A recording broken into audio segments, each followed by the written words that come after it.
All right, this is the time and place for the April 10th, 2024 meeting of the Board of Trustees of the Boise Public Library. I'd like to call this meeting to order. Could we get a roll call, please? Small. Plenty. Here. Lemons. Here. Kisneski. Here. Pantera. Here. 4 board members present, Kamal absent. Do we have any introductions today, Jessica? I think for some of you, Eric Villamoria, maybe new speech budget officer for the city. And he's not very decent. I just want to introductions for me as well. Thank you. Maybe can I what's your title? Budget analyst. Budget analyst. Okay, thank you. Okay, and we'll hear from you a little bit later in our agenda, I believe. So welcome, thanks for coming. A brief announcement that we have heard the governor signed House Bill 710 into law this morning. We do have a specific item on the agenda to discuss that more fully and what the board plan will be going forward. So I did not want to say anything, but know that we will talk more fully about it in the agenda. So with that, I would entertain a motion to approve the minutes. So moved. Second. All in favor? Aye. Motion carries. Next up is the consent agenda. As a reminder, all matters on the consent agenda are considered routine and may be approved in a single motion. However, if any board member has specific questions or would like to discuss an agenda item, they may request it be removed to consider separate. We have a motion on the consent agenda. Move that we approve the consent agenda. A second. All in favor? Aye. Motion carries.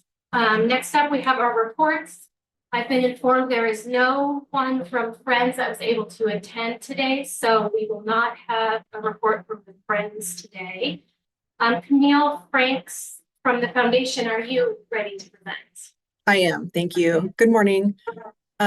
We continue to receive donations and work to continue our ongoing support of the library. I do not have anything further that's new to report at this time, as our recent efforts have been primarily operational. Our next meeting is tomorrow. Thank you. Thanks, ma'am. And then Jessica.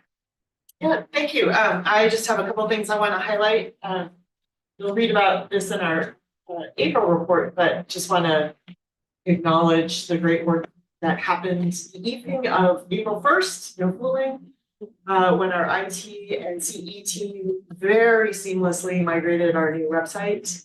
That was a long-standing project that really they were able to have a very smooth rollout to the public. Big thank you for the work they did to create that new website, and then also to give time to staff to be able to be oriented on it. We've heard great feedback so far from the public.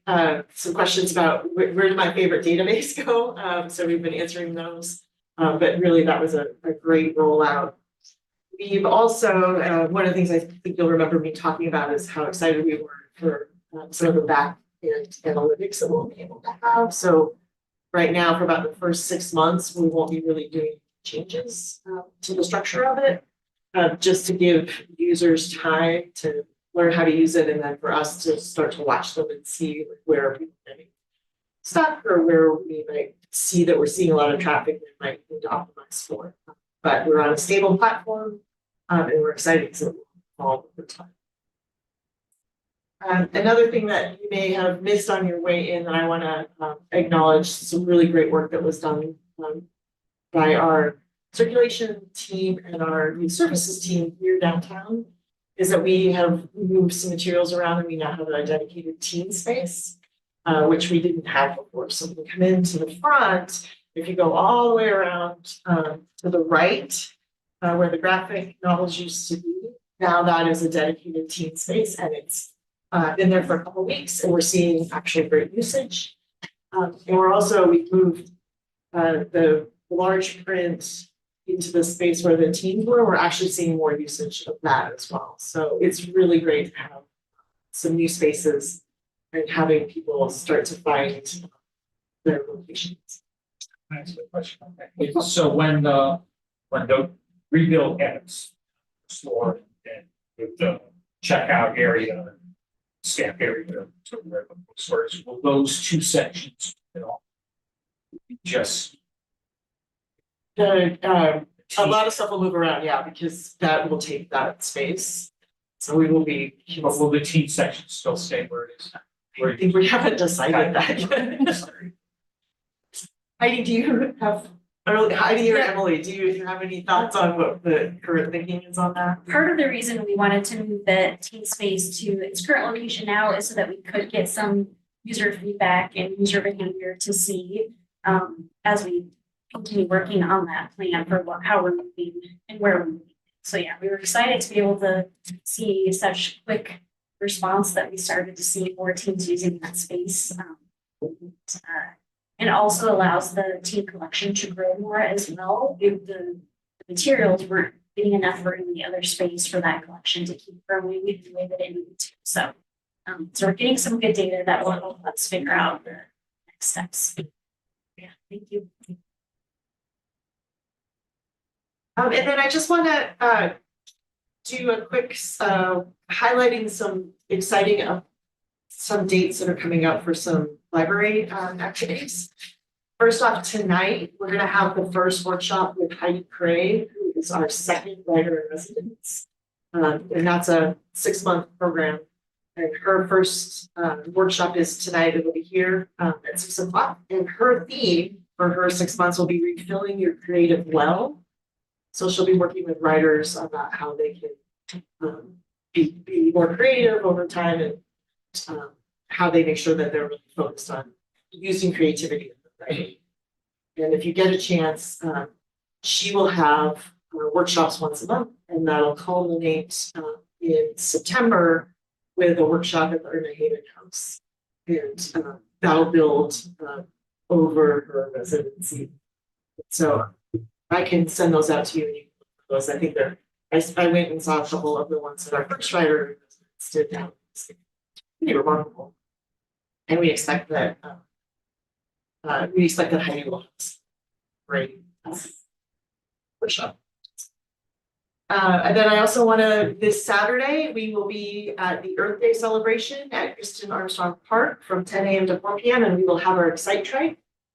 So if you get a chance to swing by, there's going to be lots of Earth Day related activities and plants, and obviously we'll have our staff will be there with books. We'll find information. And then lastly, I think I mentioned this last month, but Saturday, May 18th is our summer reading and learning celebration from 10 to 4 at Jump. An exciting day today. We just got the notice that the summer reading palette is on its way. So all the books for summer reading will be in our loading dock shortly, sometime today. And then we'll also have an update for you on summer reading and summer learning at our next work. Questions? Brian? Just one question, it doesn't seem to fit in anywhere, so I'm gonna ask it at this moment. I noticed circulation was up modestly. Less than 5%, but still some growth. But digital was up substantially, 38%, and magazines again were like 217%. So I think it's great. I was digging through trying to understand why magazines are so popular. I was, kind of exploring it myself. And it's nice that it's happening. I'm still not sure I completely understand why. I think it just really goes back to the fact that they're more visible.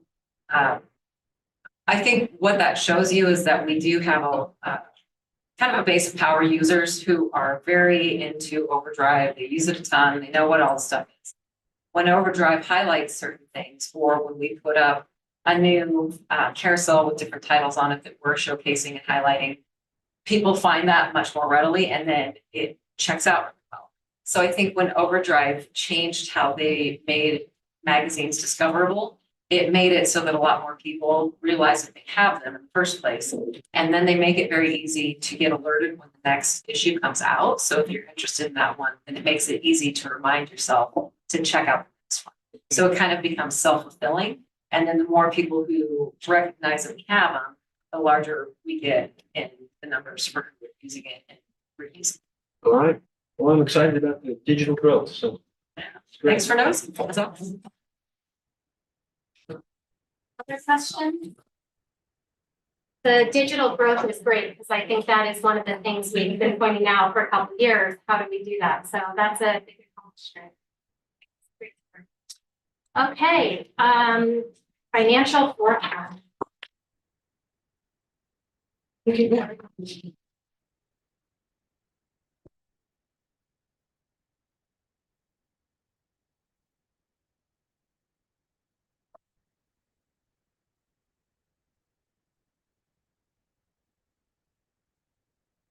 Well, good morning. Thanks for having me with you. I appreciate the invitation, Jessica. Thanks for allowing me to come.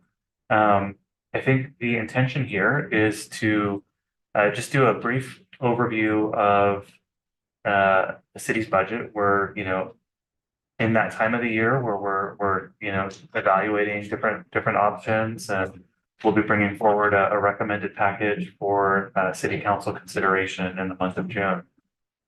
So all the departments are, considering different requests and, making the case for different investments. So, now would be a good time to kind of just do an overview of our overall process, provide some context on the library's fiscal year 25 budget, outline some key dates, and then I'd be happy to, stand for any questions that the board might have. So we might need to advance. Okay.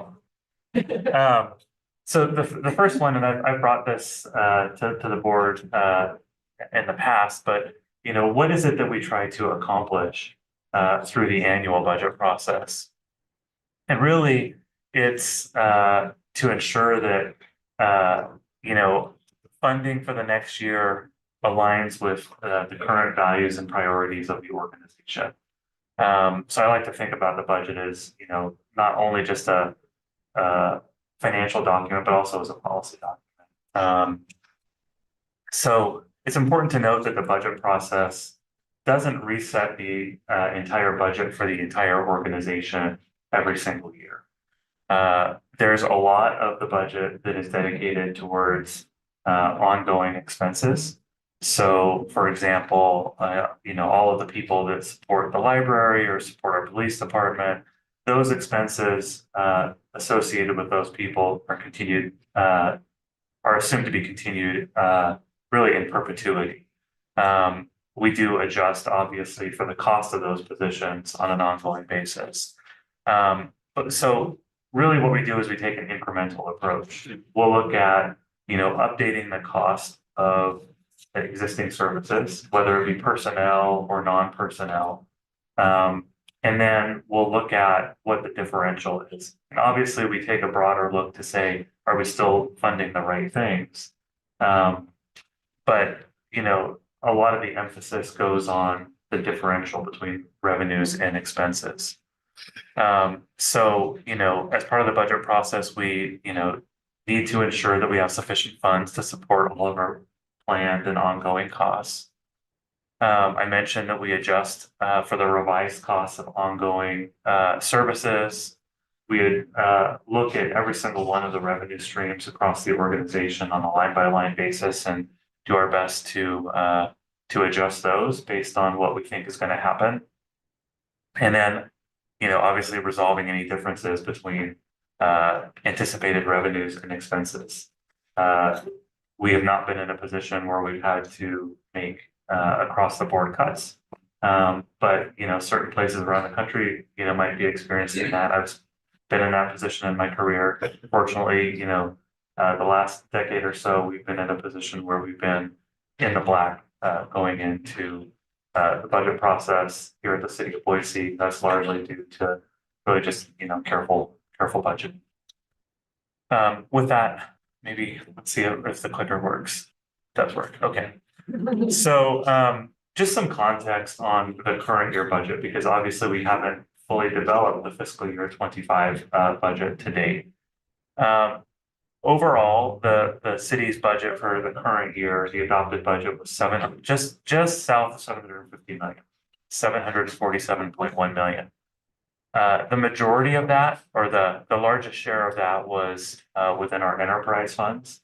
I'll do a little overview on what each of these categories entail. You can see enterprise funds at about 49%, our general fund just under that at 40%, with other funds and capital funds, both being under 10%. So when we talk about our general fund, in fiscal year 24, it was about $300 million.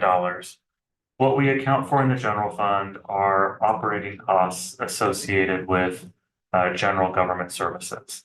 So, the library obviously fits squarely in that bucket, as do things like parks, police, fire, and planning. The primary revenue stream to support those general government functions is property tax. But other things go in there as well, like sales tax or liquor tax. Within our capital funds, that's where we account for infrastructure projects, major equipment, and major repairs associated with general government functions. So again, police, fire, library, parks, planning, things of that nature. We're also primarily supported via taxes, but also through development impact fees. We're allowed to assess development impact fees for parks, police, and fire capital needs. So we account for the costs within those capital funds. We do an annual transfer from the general fund into the capital funds to support capital needs.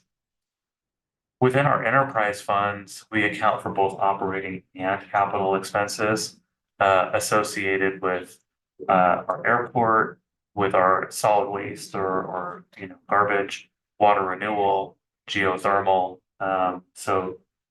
different service lines that the city administers, and those are primarily supported through user fees. And then we have a variety of other funds, including our debt service fund, our risk and workers' compensation, our healthcare trust, our housing funds. All of those are supported by a variety of different funding streams. When we look at expenditures across the broader organization, that $747 million, you can see that non-personnel makes up about 38% of the overall budget, personnel at 35%, and capital at 27%. So within personnel, that's salary as well as benefit costs associated with both our permanent and our temporary positions, of which we have a good mix within the library.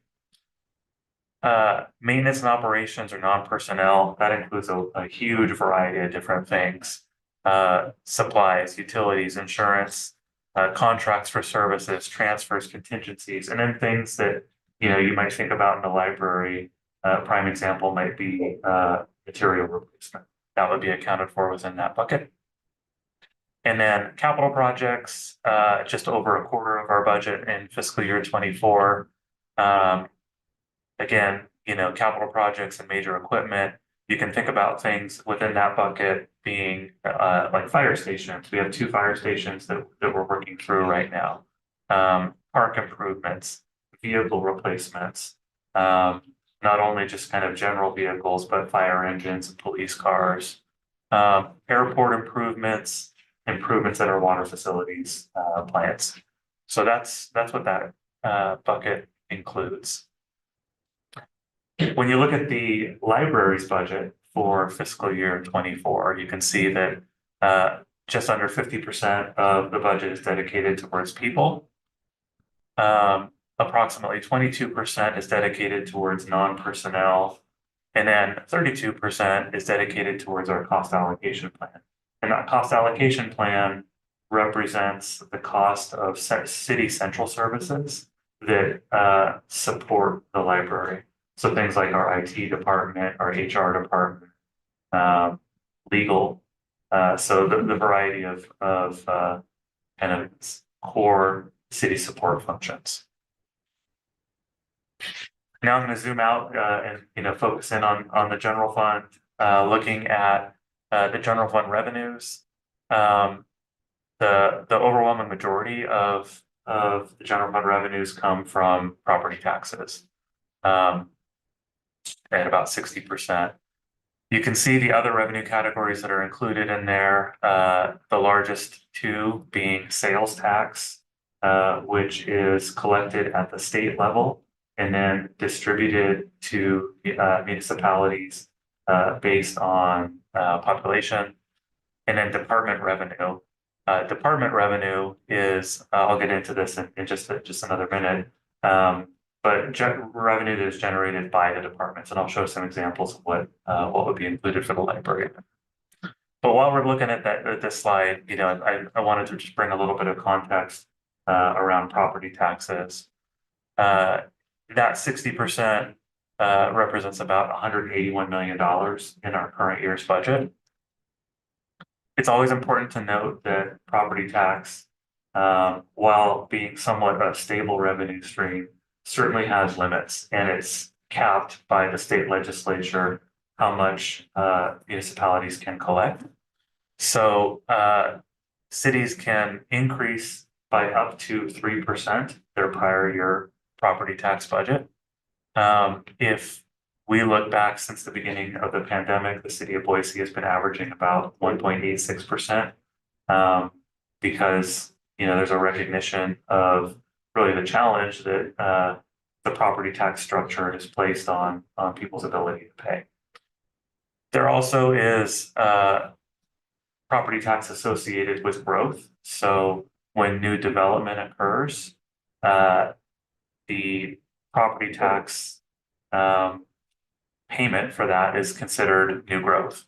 And generally, we like to dedicate that towards service expansions associated with that growth.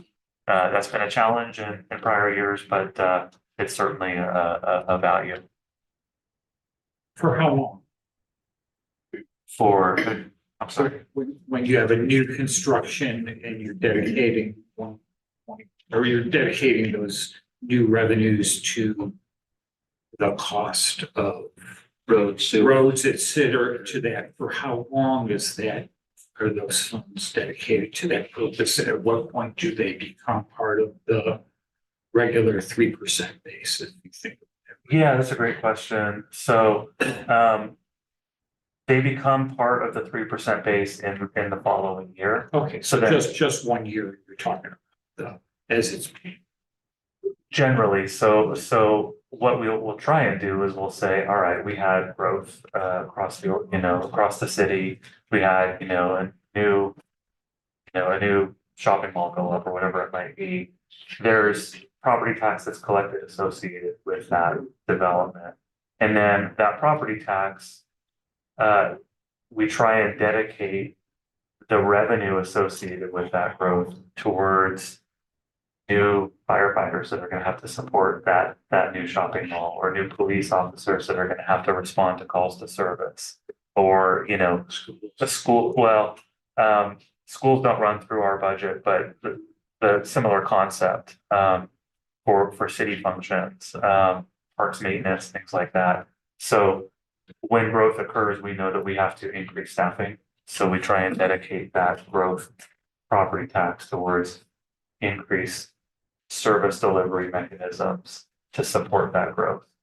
And then, to your point, the following year, we're able to expand our property tax base by 3% on that new construction. Does that answer the question? I think so.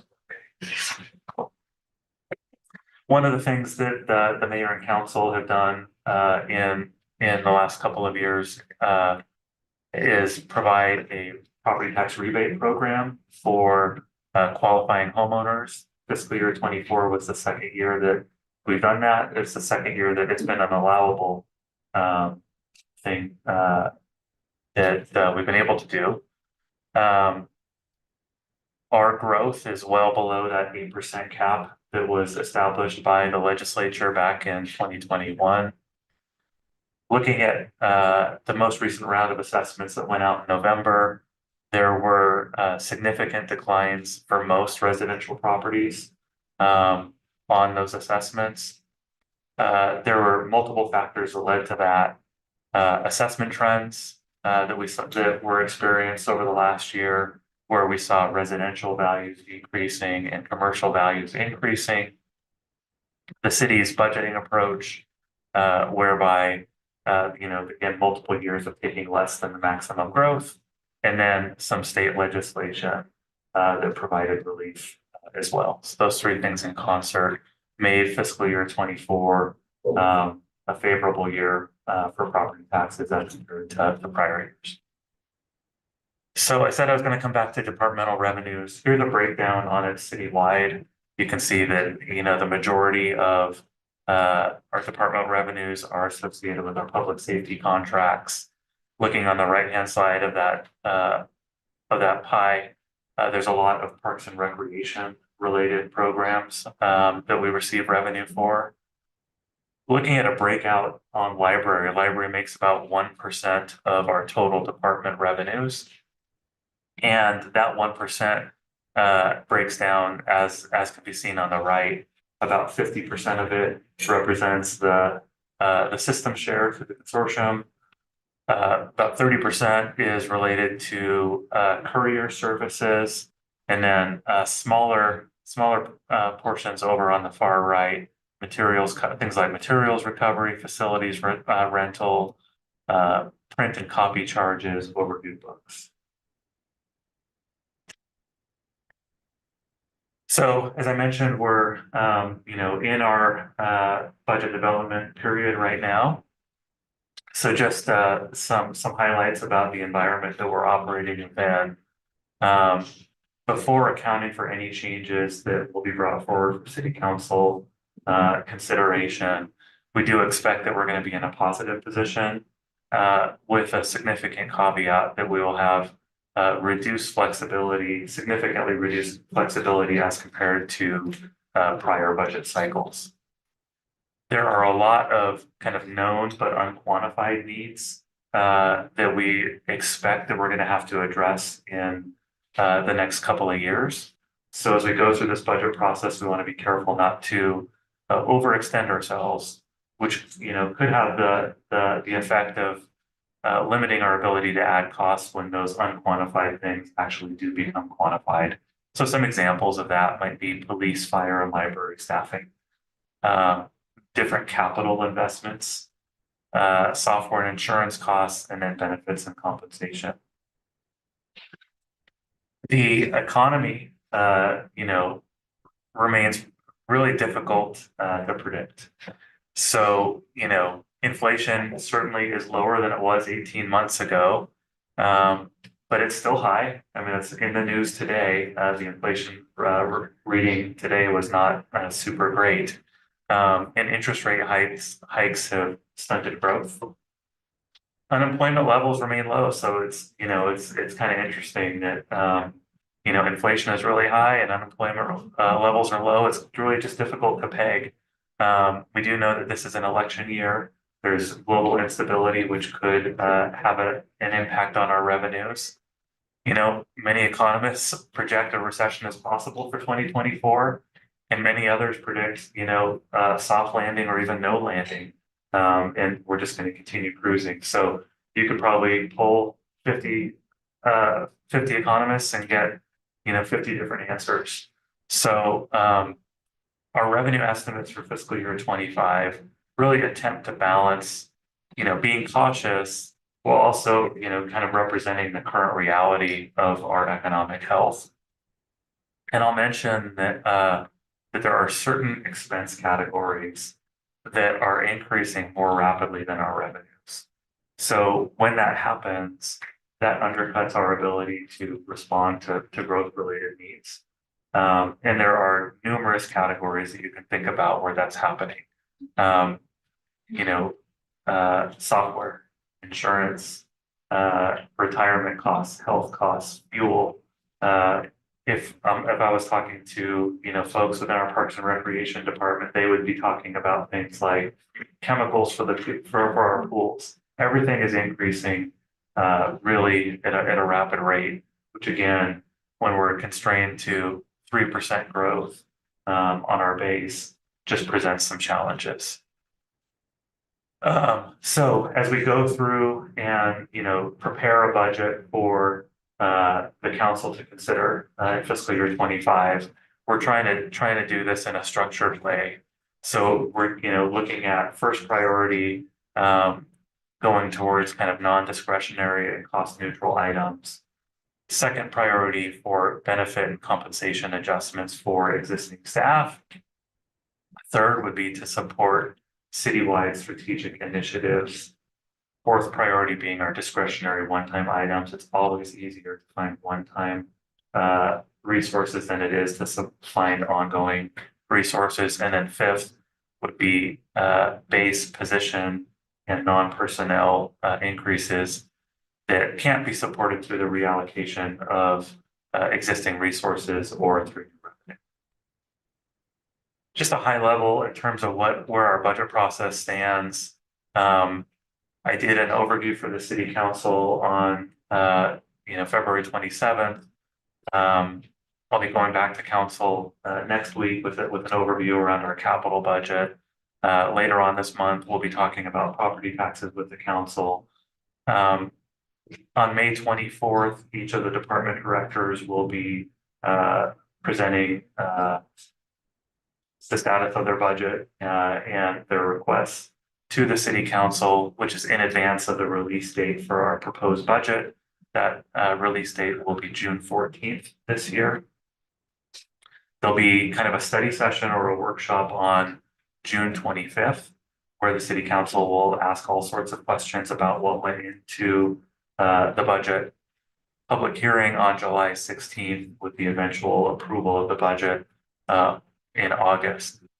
From a public perspective, our budget feedback website actually went live a little bit earlier than expected. We were expecting it to go live on Friday. It just got wind right before this meeting that it's now live. So we'll be seeking feedback from the public on how the city's strategic priority areas and how, the budget in general can have an impact on the community. We'll be sharing that feedback with the city council all throughout the budget process. And then on July 16th, the public has an opportunity to come and give feedback on the budget to the council. With that, I'd be happy to stand for any questions, comments, or provide any clarification on the presentation. Eric, Ron and I may have a similar question, but I am wondering about, I guess that priority 5 and the potential need for additional expenses resulting from this House bill. They're not really discretionary, they're things that we'll have to pay for. So one, I'm not exactly sure how our service agreement works with city legal, or if we need outside legal counsel fees somehow built into this. And then I'm still not sure, and we probably won't know for a few months, whether we'll need any additional capital expenses to address some of the requirements of this. So I'm just, how does like new things that are non-discretionary get built into our budget request? That we maybe even don't even know yet what they would be. Yeah, that's a great question. And I'd probably answer it one of two ways. On an earlier slide, I mentioned that we have a lot of kind of known but unquantified costs that are out there. And that's kind of what this is sounding like to me. Like there's probably going to be some sort of implication from that bill, but we don't know exactly what it is. So as we build out recommendations in the fiscal year 25 budget, we just need to be mindful that the requests that departments are bringing right now don't represent the entirety of the need, and to try and preserve flexibility so we can address things like that when those unquantified things become known. And then secondly, if they're not known now, we do have mechanisms like, let's say it takes 6 months to sort through all of this. We would have mechanisms in place, through contingent accounts or other ways for, kind of emergency needs, with the expectation that those would then, the ongoing implications would be brought forward in the subsequent year's budget. Okay, Ron? So that was part of my question you addressed, but does the city have a rainy day? We do. We do. We have what we call our cash flow reserve, where there is a goal of 8% of our general ongoing revenues being dedicated into that reserve. It represents 30 days of kind of working capital. So we do have that in emergency situations if we need to fall back on it. We don't typically call upon it because it really is available for emergency items. But we do have it. So you budget it, revenue and expenses net out at zero, but you have funds in reserve in case you miscalculate. That is correct, and we'll never get it exactly right. No, of course not. Yeah, we try and set the budget where we won't be having to come back and pull money out of the departments. But if there was like a huge unexpected recession or something like that, we would have that. Yes, I think this is a question for you. We've had groups or a group come to our meeting and the city council meeting petitioning for library services. And is that going to be addressed in the strategic plan consulting engagement that's just been kicked off? In other words, we won't be taking any short-term action outside of that strategic plan Are you to. referring to the facilities plan and the group? Yes. Okay. Yes, so that was the, when we went through the strategic plan, as you remember, we didn't ask about facilities, but had so much interest from the community in talking about a facilities plan. And that was what led us to requesting for FY 24, the funding to do that facilities plan that was kicked off. And so we, I think I put a link to it in my packet about the discussion that council had when that contract went to them for approval, about trying to, if at all possible, move some of that so that it could align, the findings from that facilities planning work could then align with the budgeting process. And so that, I don't know if that will be possible, but we will be able to do some sort of placeholders and work with the budget office on, okay, as we're getting some of these findings, how do we make sure that it is informing as soon as possible the budget build process? Okay, so any changes or potential changes to the footprint would be part of this facilities planning The request to discussion get that, in this overall correct, strategic. yeah. Okay.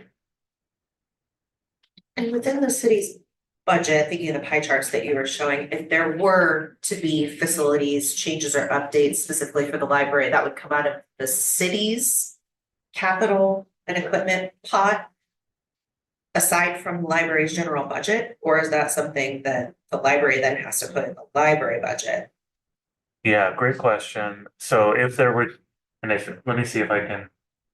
Are you asking if we needed to invest capital resources towards the library, where would it be represented? How would those funds get there? Yeah. Yeah, so they would be represented within that capital funds bucket, and the capital funds bucket is largely supported via transfers from our general fund. We'll look at other revenue streams as well, development impact fees being one that I mentioned. That's not an allowable funding mechanism for the library.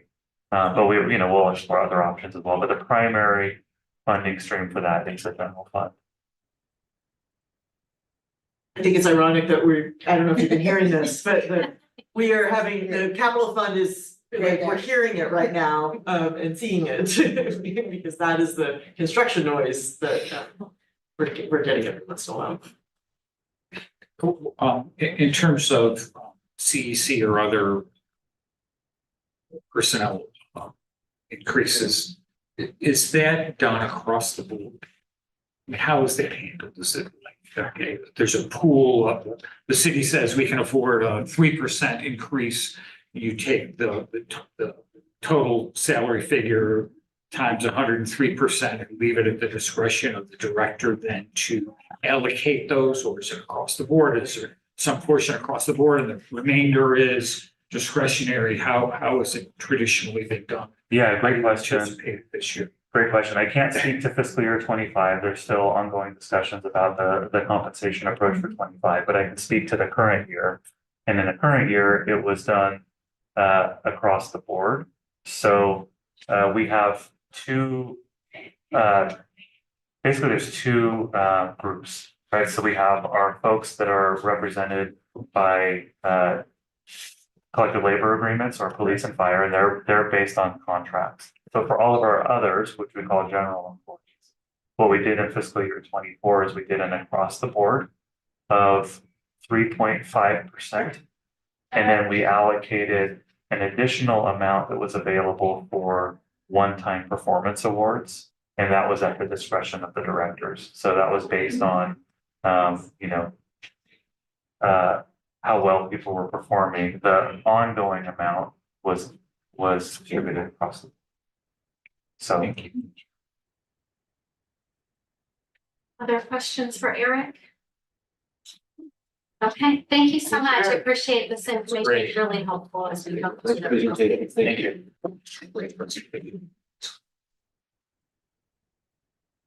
Okay, so next up is our legislation update. I did want to take a second and maybe collectively take a breath. As much as I anticipated this happening, I know I personally feel really disappointed. I want to take a second to say, we absolutely fully support and appreciate our library staff here. We think you're wonderful. We know we were not giving inappropriate materials to children. Jessica, I know Ed has worked really hard on all of these aspects and will continue to. Ron and I and other board members have all been trying really hard to advocate for you. And we're disappointed and sorry that this is where we landed. I do think it's at least a little bit better than the first version. And then I know that Jessica and Ed have done, and others I'm sure have done quite a bit of work on where we go from here. So I will. Yeah, thank you. Yeah, no, I do want to thank you,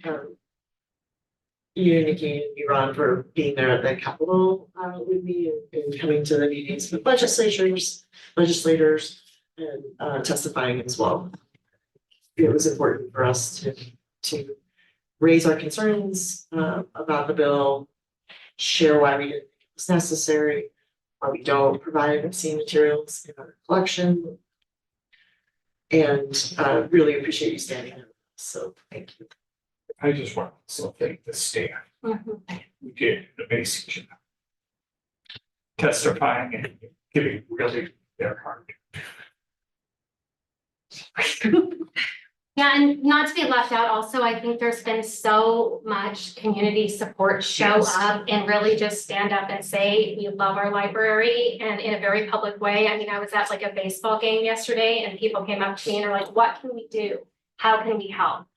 So I think if there's a silver lining, it's that. And I think we need to continue having those conversations and continue fostering that support as we go forward through this. So, yeah. Okay, so Okay. just next steps. Next steps, we do have a new library legislation that we will need to make sure that we are in compliance with. We have 3 meetings between now and when the wording on the bill will take into effect on July 1st. Which means we have our April meeting, our May meeting, and our June meeting with all of you to talk about that. So we have copies of the bill. It's in front of everybody. So I emailed it out last week. We're going to spend today, we're going to really just talk about what are some of the questions that you want to make sure that we are taking into account when we develop a new policy. So this really is an opportunity for us to really make sure we're taking a rigorous and thoughtful approach that balances what does the community expect of us, how are we making sure that we are protecting a diverse viewpoint, constitutionally protected materials. We want to make sure that we really are thoughtful about all of this. Then we have some work to do Ed, Kathy, and myself will really take the lead, and sorry, and Carrie as well, will really take the lead on, okay, what is a potential policy change that we will bring that back to you in May, and then we've got enough time, so if we answer everything in May, we could then adopt that new policy. If not, we'll have another opportunity if you've got concerns or want to discuss it further. So we'll try to have a good draft in May, but definitely will be the final in June. And then quite frankly, the other thing that we're going to start to work on is really a public information about what does 710 mean? How does it interact with the First Amendment? How are we making sure that people understand what the bill is and what it isn't? Because I think there is also a lot of concern. What does this mean? What does this mean for the books that I care about? What does this mean for my family? And we want staff to be really comfortable and equipped to talk to the public about what any change to the process means. Because I think that we want to make sure we're taking a thoughtful approach, a measured approach, but also really an informed approach, and that staff and the public are comfortable and understand how we've adopted this new law. I do think you may be getting, people, patrons coming in starting today, tomorrow, asking the same questions. Yeah, so we've provided some talking points for staff about that as well, so that they're equipped to answer questions. Because people are, and the questions that we're getting right now are real concerns. Are you removing books? Are you taking this too? I expect these books here. It may be helpful if you share those talking points with us too, just Okay. because we're getting Yeah. questions, and I want to make sure we're all on the same page. Yes, absolutely. And informed. Yeah. Okay.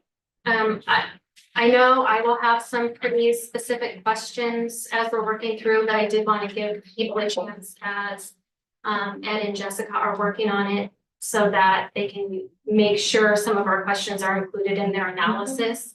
One I have right off the bat, I've been pretty clear, my concern on this is legal fees and lawsuits that will happen and we will incur an expense. I'm not concerned about the $250 because I don't think any of our books are likely under this category. So that said, I would like to better understand how do we have a service level agreement with City Legal? And is there any limit to how much time of Ed's we can use? And then similarly, I'd like to understand in litigation, because of the way the Board of Trustees is in the city, who's really being sued and who can really represent who.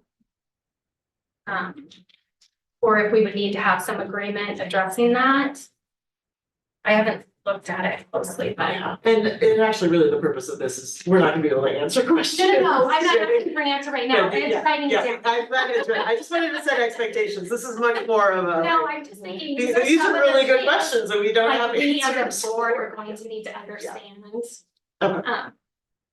So those things, in addition to, I think, already identified some of the questions about how do we make sure our policy is tailored to comply with this and the First Amendment and our library principles.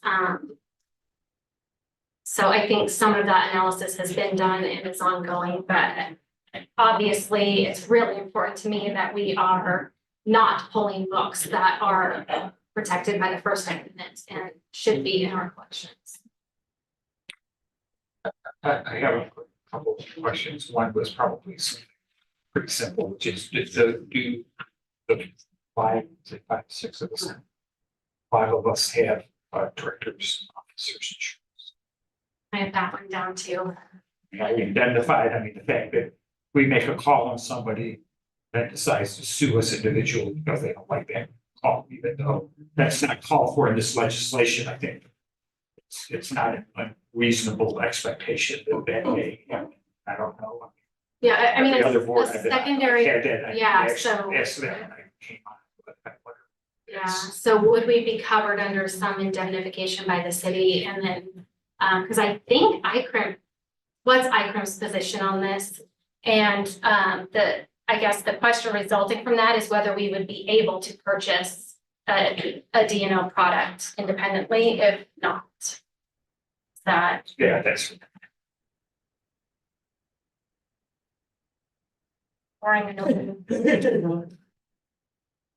Those came to my mind just specifically in the role of the board Okay, the members. role of I the know board. there's lots of other, like, specific to the bill and the library operations, but I wanted to, Okay. it's a little Yeah, unique. I do think that's an position. important distinction of also having some answers on, okay, as you as board members, Right, how does this impact your service? And then, okay, then as we. yeah, they're Separate. like related questions, but. Yeah. So got some thoughts that came to mind. I'm asking questions, not expecting them to be answered, but just to stimulate the thought process as we go through what to do. High level, seems like we have two review processes, one for minors as defined in the bill, for obscene materials as defined in the bill. And I'm just using as an example, I interpret the Statue of David as being obscene under this language. So if you had it in the front lobby, we have an issue. And we can apply that to lots of other different pieces of art, whether it's a book, written book, or a picture or something like that in the building.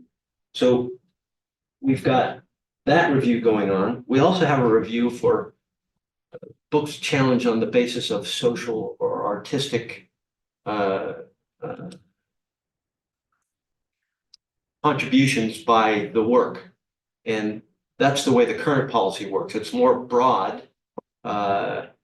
looking at a variety of different ways of justifying, does something belong in our collection? So two review processes, at least as in my own mind as I was thinking about this.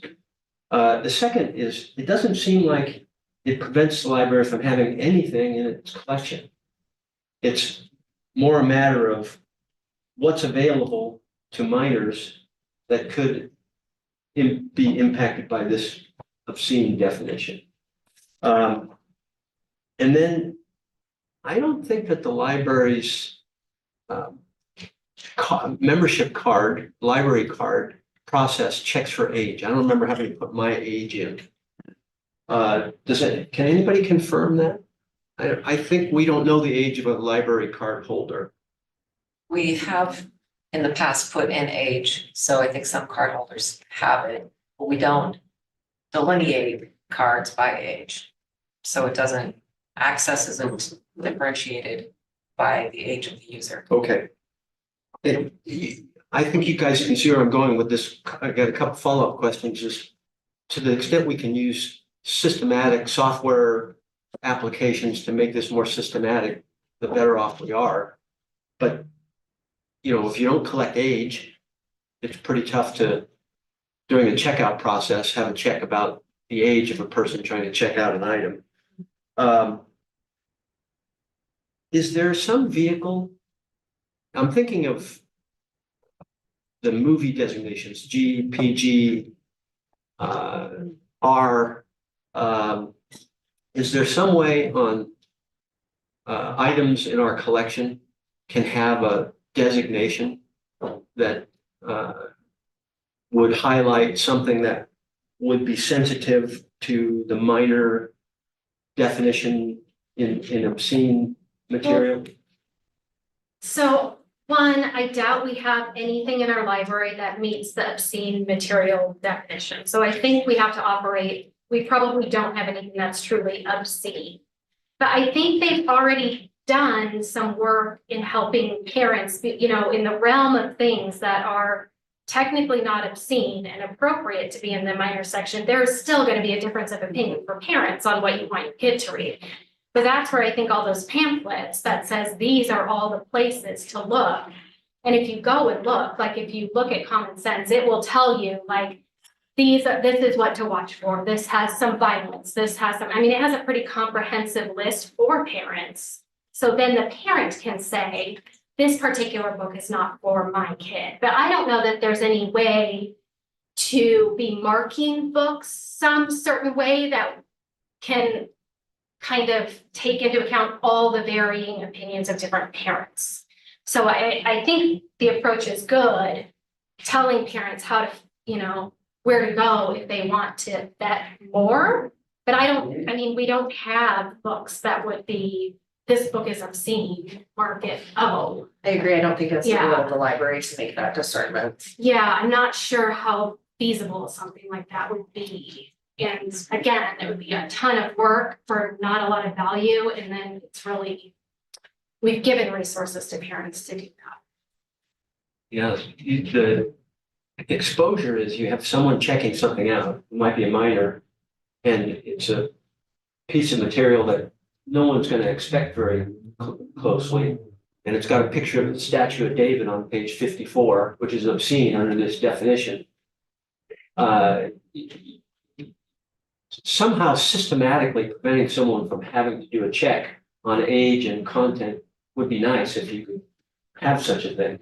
So that's one thing maybe we should just mark to look at, because my read of this bill is, one, the statue of David is not obscene because it has artistic merit. And two, the remedy in that case would be the parent could walk up to, I mean, even now, without this bill, the parent could walk up to the desk and say, hey, this book was in the kids section and I don't think it should be. And the staff could be like, oh, you're right, move it over. Or even now, they could fill out the request form and say, this book should be relocated, and we would look at it. So I think there, even now, are already things in place to address that concern. What we'll do is build them out a little more to comply with this. Because this does not require that you check a person's age. This just says if like the parent is the one who was there checking it out, they can't then sue you. Yeah, but Essentially, it's when yeah. it's a minor checking it out, but you don't know that it's a minor when they use their library card. Right, so again, the remedy though under this is then if the parent sees it, would file that request to have us move it. And if we don't then move it, that's when there's the lawsuit. So when it's moved to an adult section, how does that restrict a minor's access to it? I think that's one of the things Ed and Jessica will be looking at over the next few months. Yeah.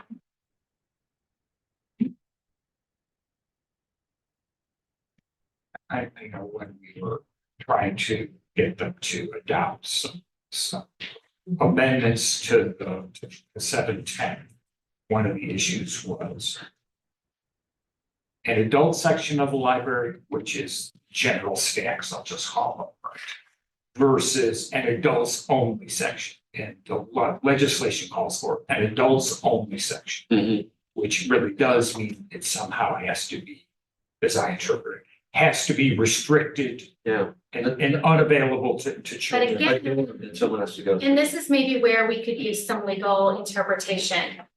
So the adult access only section, is that only if it's an obscene material under this bill or a material harmful to minors? That's what I'd like to check. So theoretically, if it meets the definition of harmful to minors, is that when it has to be in the adults only section? It's not. And it doesn't mean our whole adult section has to be adult access only. For example, I think it's only this limited set of theoretically obscene material.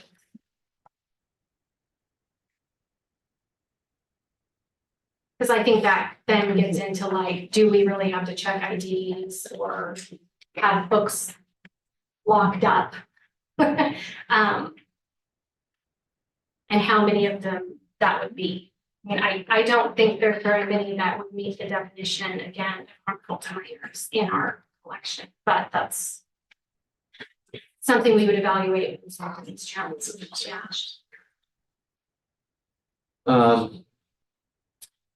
I'm still thinking about the door that you have to go through. Is a sign on a door that says by you going through this door, you are saying you are not a minor? And or you're with a legal guardian, could that constitute some of the affirmative defense action required by the library to say we're okay, we've done our job of trying to restrict access to certain ages for appropriate materials. In other words, if someone, I'm trying to remember where it is. So it shall be an affirmative defense to civil liability under this section that the defendant, and it lists off a few things that you do that either you checked an ID or you verified that a parent was with someone, you're in the clear as far as our behavior as the library. Is a sign going through a door? If you go through this, you are saying that you are over 18 or you are accompanied by a guardian. Is that an affirmative defense? I think I have one more.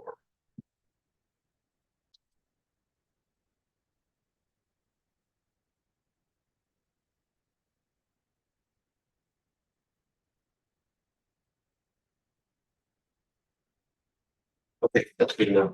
Oh, well, I was gonna say too, while you're looking, I think in Jessica's last email, she had extended an opportunity as, you know, if you are thinking of other questions that you specifically want them looking at us or going through this, to go ahead and email Jessica and Ed can talk to you too. Yeah, thank you for reminding us of that, because it's, as you process, more questions will come up. But this isn't the only moment to raise them. Sure.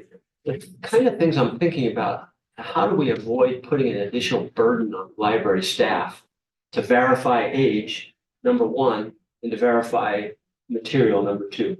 Because I do see some vagueness in the definition of obscene materials where they could say things that I don't think are obscene or obscene. And we don't want the library staff having to be in a position of making that decision on the spot. So I guess one of the sort of process questions is I'm going to make the assumption that we have nothing in the library that constitutes obscene and falls within this definition of obscene. That doesn't mean somebody isn't going to challenge something and say, I think it's obscene, and the board will then determine whether it's in our opinion, so it's obscene. Do we want to actually incur the expense of creating an adults only section in our 5 libraries in advance of ever having anything challenged? My take would be not. My take would be, this is like, yeah, I haven't thought this totally through, but it seems to me that, you know, that I trust that there's nothing in this library that falls into this definition, and therefore all we're talking about now is the expense of litigation versus the expense of actually creating adults only sections of the library. As you've been to many of the libraries, I'm not quite sure how the hell we do it in some places, short of putting it behind the desk somehow. Assuming that we're talking about such a limited number of things that it doesn't. Yeah. That it isn't, you need to build a special room or whatever, but. Yeah, Yeah. I would strongly agree, because again, I don't think we're gonna have a large amount of books that even are in this category. And part two, I think it creates an overall chilling effect on both people coming to use the library and feeling comfortable here, as well as staff. So kind of to your point, Brian, we're not gonna put it on staff to figure out, is this a child and is this obscene? We're, it's in our collection materials that we aren't bringing those things in, and that's something we can look at. And I guess as we go forward, if we get 50 challenges and it turns out, oh, whoops, we have all these, we can reevaluate. But I don't think we should start there with checking IDs and adults access only, because I think it has such a negative impact on the overall function and purpose of the library. And I don't think at the end of the day, it's needed under this, but that's somewhat insane.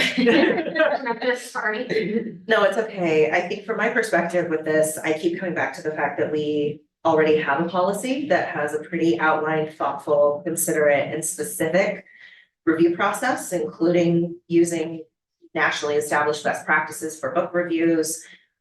My hope as a board member that we would maintain that and utilize that process with, whatever adjustments need to be made here.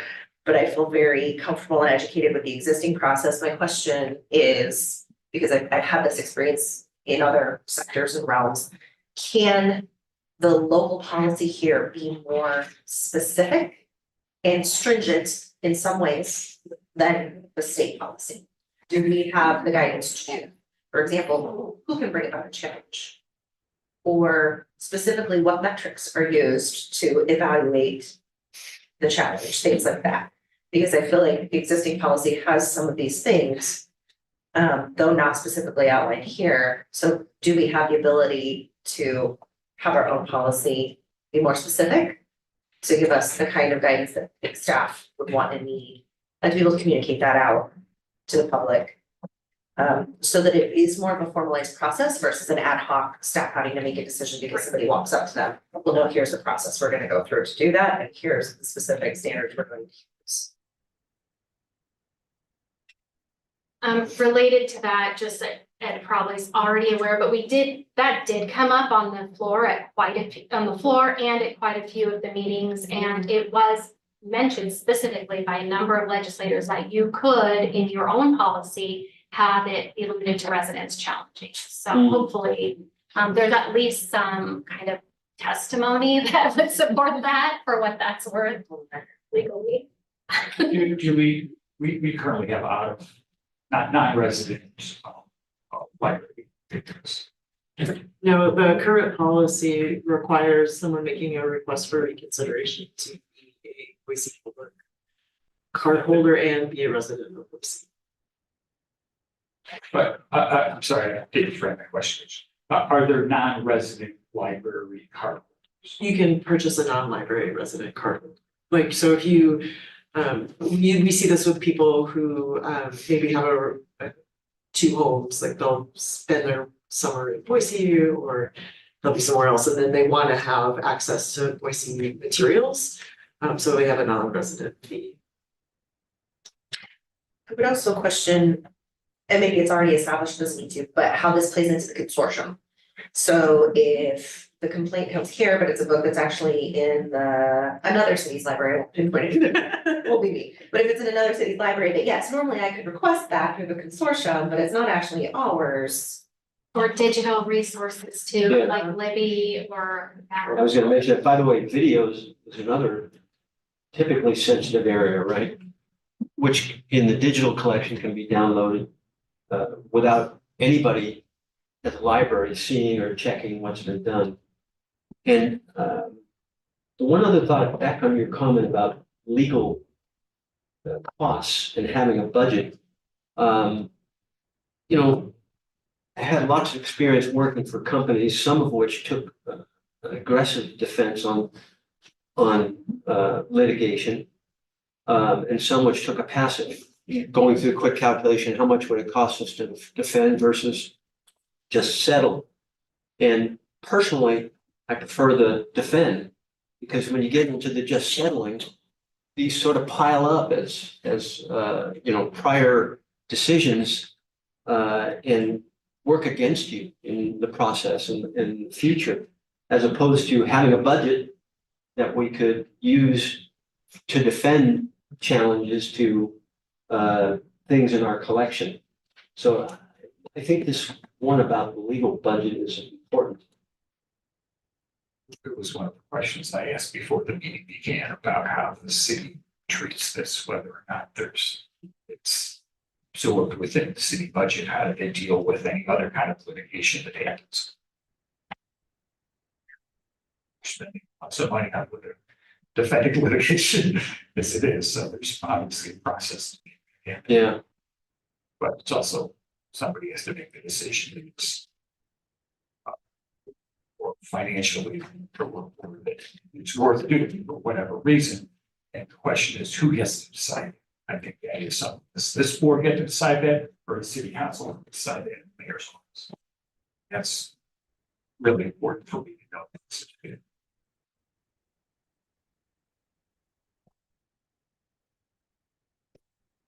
Okay, I'm sure there'll be much more discussion. We are way over time, so just, yeah, feel free to, I think. Jessica, myself, or Ed are all available for questions and can pass them on to whomever is best to analyze it. And then we'll look forward to, I mean, and pull us in as we can be helpful too, please. I think everybody wants to be supportive however we can. So feel free to reach out as you need to, because everybody sort of has different expertise with different things, so we're here to help.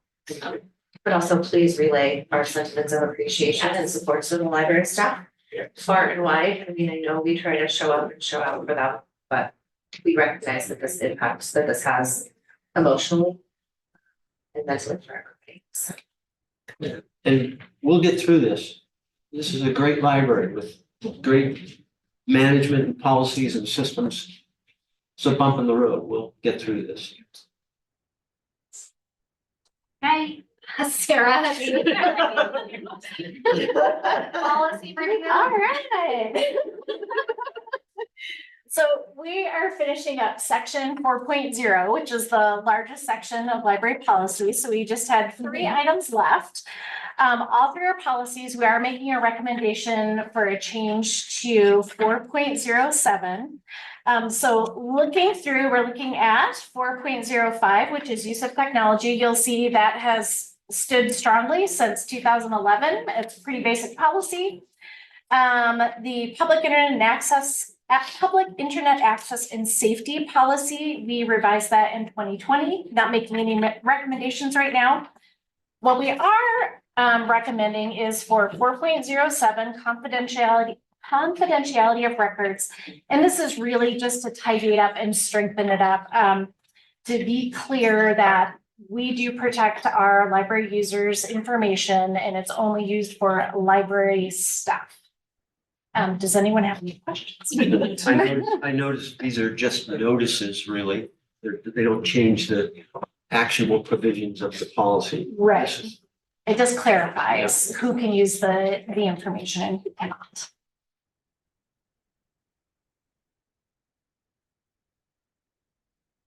If there's no further questions on this one, we do need a motion to approve the recommended changes. So moved. Second. Okay, all in favor? Aye. Motion passes. Thank you, sir.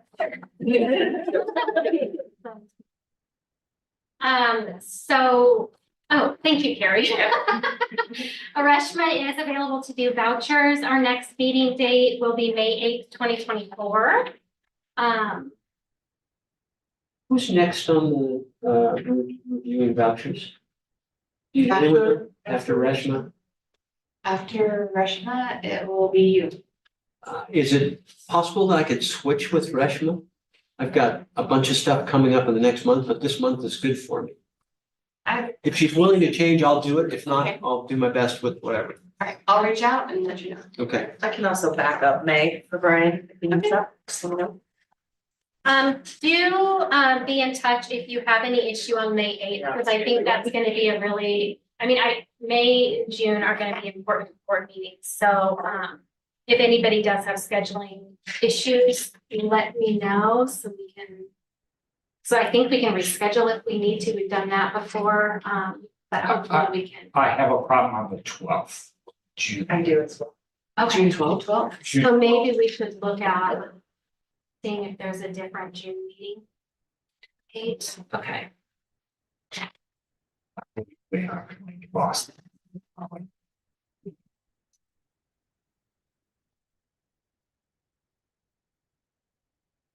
We'll take that and look at it in the next couple weeks if there's anything we can do. Okay. Oh, my goodness, we have an executive. Almost completely forgot. Go ahead. I move that under the provisions of Idaho State Code 74-2061B, this board recess to an executive session for the purpose of discussing personnel matters, and then a roll call be taken on this motion. Oh, second. Okay, roll call. Funny. Here. Yes. Yes. Levens? Yes. Kuzinski? Yes. Pantera? Yes. All in favor, motion carried. Thank you for Thank helping you, us. Carrie. She has a, Oh. it should be. We're scaring everybody else. We go in the other room. You. That's what I thought, but then I think everybody else will be excited. You know, with that. We're in our usual spot. Yeah, you're going to the usual spot.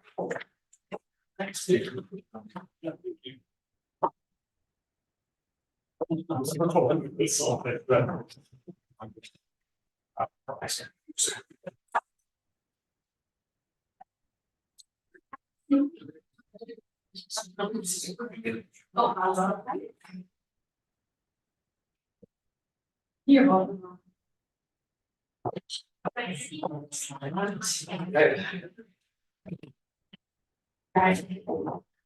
How I do.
executive session is concluded. Do I have a motion to adjourn? So we adjourn the meeting. Second, Second. all in favor? Aye. Motion adjourned. Thank you, everybody, for the good discussion.